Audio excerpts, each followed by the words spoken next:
On est toujours dans le volet de la santé mentale aujourd'hui et cette fois pour parler d'un spectacle bénéfice qui va se tenir le vendredi 8 novembre du côté de la Boîte à Saint-Jean-sur-Richelieu.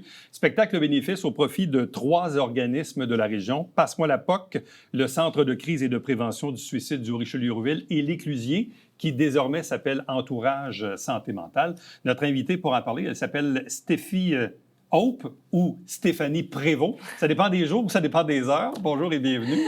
Bonjour. C'est pas 2 personnes, c'est la même. Non, c'est la même. Et en fait, je ne pensais jamais qu'un jour, ce nom-là deviendrait un nom d'artiste parce que je l'avais changé à cause que je travaillais à Pinel. Oui. Parce que j'avais eu des demandes de certains patients. Donc, mais les gens qui travaillent dans des domaines particuliers, là, les policiers, les juges, les avocats, santé mentale, peu importe, souvent ces gens-là vont se créer des profils sur les médias sociaux et évidemment, on ne mettra pas notre nom au lieu complet. Là. Exactement. Et c'est ça qui est arrivé. Et un jour, finalement, en me nommant dans un spectacle, ben ça a fini par donner Stéphie. Et là, c'est rendu mon nom d'artiste. Ben, c'est correct. ça devient mon nom d'artiste. C'est quoi la différence entre Stéphanie Prévost et Stéphie Hope? La différence, en fait, c'est intéressant parce que j'y ai pensé quand même à ça. Je suis quelqu'un de très, très zen, dans le sens où je fais mon yoga presque à tous les jours, je médite à tous les jours. Le bien-être, c'est vraiment important. D'ailleurs, pourquoi la santé mentale? Je pense que ça, c'est Stéphanie Prévost. T'sais, vous allez me voir des fois habillée en yoga et en zen. Et le côté, je pense, rockstar, mettons aujourd'hui, ça serait peut-être Stéphie Hope. Qui est plus, justement, personnage, dans le fond, personnage de scène, chanson, plus rock'n'roll. Tu chantes depuis longtemps? Depuis que je suis jeune, mais par contre, depuis à peu près, plus officiellement, disons, peut-être 10 ans, où j'ai remplacé comme artiste invité dans des groupes avec des collègues. On devait avoir notre premier show, en fait, officiellement, le 21 novembre 2020. Je m'en souviens encore parce que ça a été annulé. À cause de la COVID. Exactement. Ouais. Et finalement, ça a eu lieu en 2022, en septembre 2022, notre premier show. Mais plus officiellement, là, je dirais qu'une dizaine d'années. Là. Bon, tu es la chanteuse donc du groupe Six. Ouais. C'est quoi ce groupe-là? Qu'est-ce que ça veut dire, Six? Six, en fait, c'est Social Independent Experiment. Pourquoi? Parce que je veux que les gens vivent une expérience sociale et c'est une expérience sociale indépendante. Et c'est un nom qui nous est venu, en fait, pendant qu'on prenait une marche en forêt. C'est vraiment une inspiration. Qu'est-ce que ça pourrait bien vouloir dire, Six? Parce qu'au départ, on était 5. 5 avec le public, ça fait 6. On a essayé de trouver des définitions, puis finalement, on a vraiment constaté à travers les spectacles que c'est vraiment... Il y a quelque chose qui se passe dans les shows. Il y a quelque chose de magique, vraiment. Cette formation-là a pris naissance de quelle façon? Quel est le style un peu du groupe? Ça a pris naissance parce que, justement, quand je disais que j'ai commencé à chanter à peu près il y a 10 ans, où j'allais remplacer vite quelqu'un. J'allais faire des auditions, puis là, on me demandait toujours de chanter les mêmes chansons, puis ça. Je fais non. C'est assez. Moi, je pars mon groupe à moi. Et c'est comme ça que c'est venu avec, il y a beaucoup des années 80, rock alternatif, en fait, qui est un peu mon adolescence. Donc, on est dans le rock alternatif, du indie aussi un peu. Oui, exactement. On est un peu dans mon univers. Puis moi, je suis quelqu'un de très émotif, dans le sens où j'ai besoin de ressentir les choses, donc j'essaie de transmettre. Donc, c'est des chansons souvent que... C'est des mises en scène. Là. Il y a quelque chose qui se passe. Il y a de l'interprétation, puis il y a beaucoup d'émotions à travers ça. Beaucoup de spectacles par année. Là. Il y a le avant ou l'après-COVID, mais bref, ça peut ressembler à quoi vos activités sur une année? Là? Pour l'instant, on est à 5-6. C'est peu, mais on s'entend.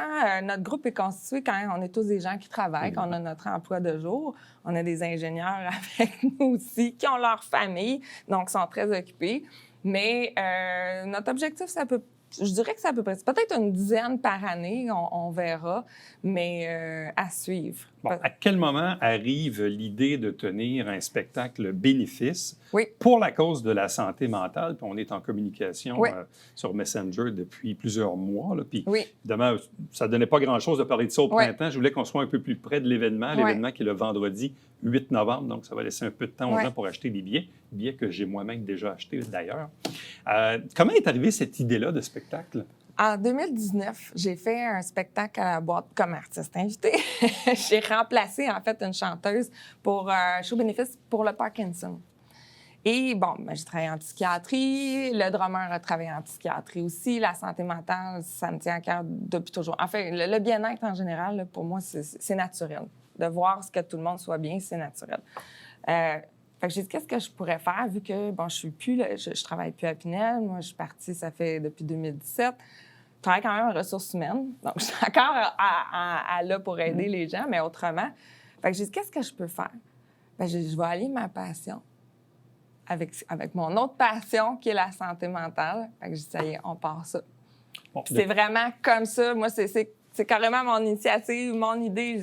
J'ai été rencontrer la boîte. Après ça, j'ai appelé les organismes. Puis j'ai dit, voulez-vous qu'on ramasse des dons pour vous?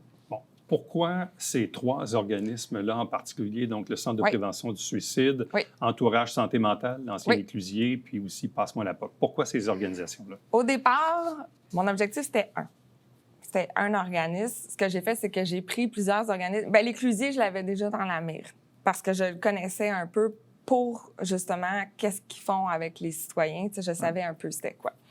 Fait que lui, c'était sûr que j'allais le rencontrer. Et là, on m'a parlé aussi de Passe-moi la POC, qui était une amie de la copropriétaire de la boîte.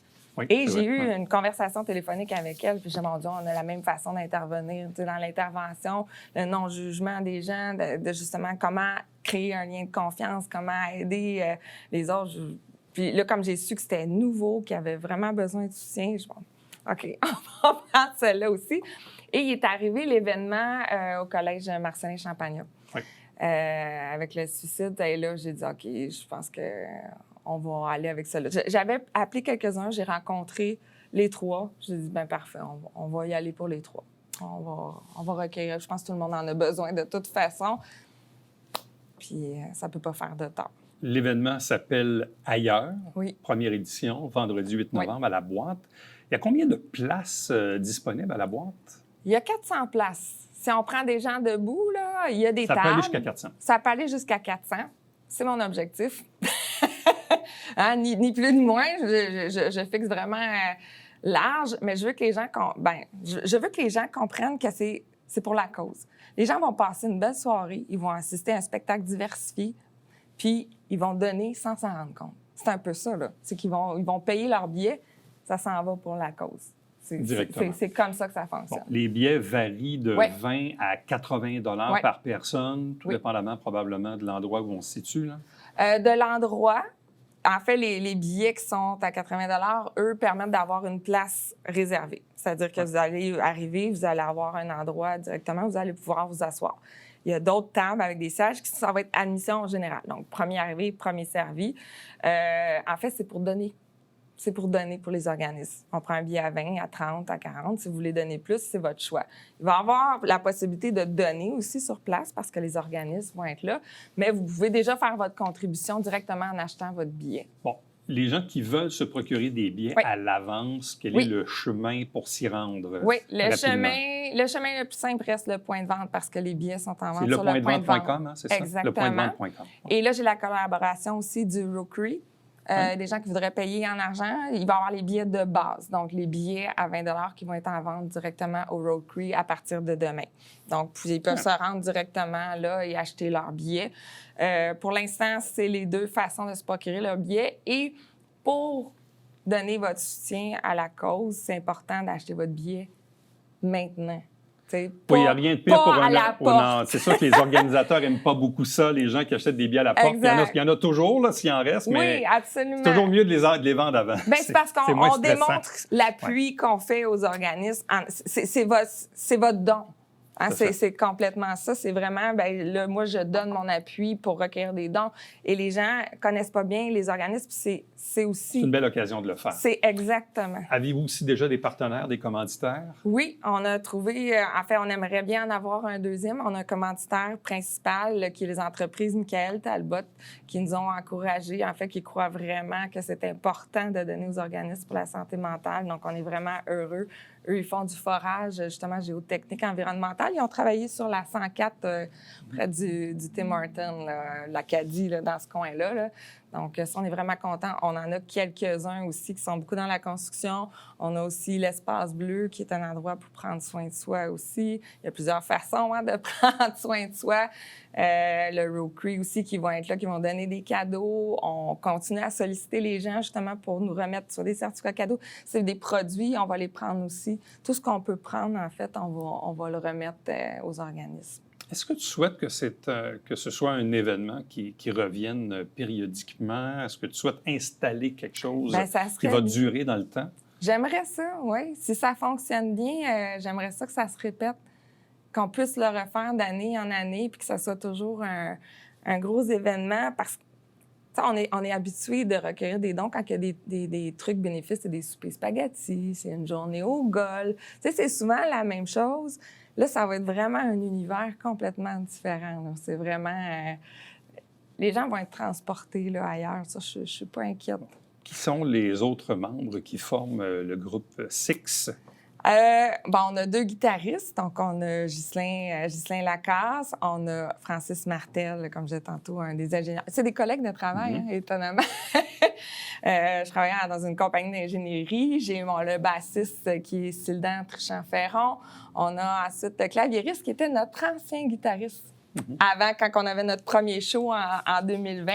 Mais à un moment donné, il trouvait que c'était un peu loin et tout ça. Finalement, il est revenu, mais comme claviériste au lieu d'être guitariste. Et on a le drummer Stéphane Toupin qui, lui, justement, travaille ici pour la commission scolaire avec des élèves encore dans le besoin. Alors donc, vendredi 8 novembre, en soirée à la boîte, spectacle bénéfice au profit de 3 organismes du milieu en santé mentale, Passe-moi la POC, Centre de prévention et de crise du suicide du Richelieu et l'Éclusier qu'on appelle désormais Entourage santé mentale avec le groupe Six et Steffi Hope. Merci beaucoup. Merci beaucoup. Bonne chance. Merci. Restez avec nous, on vous revient après ceci.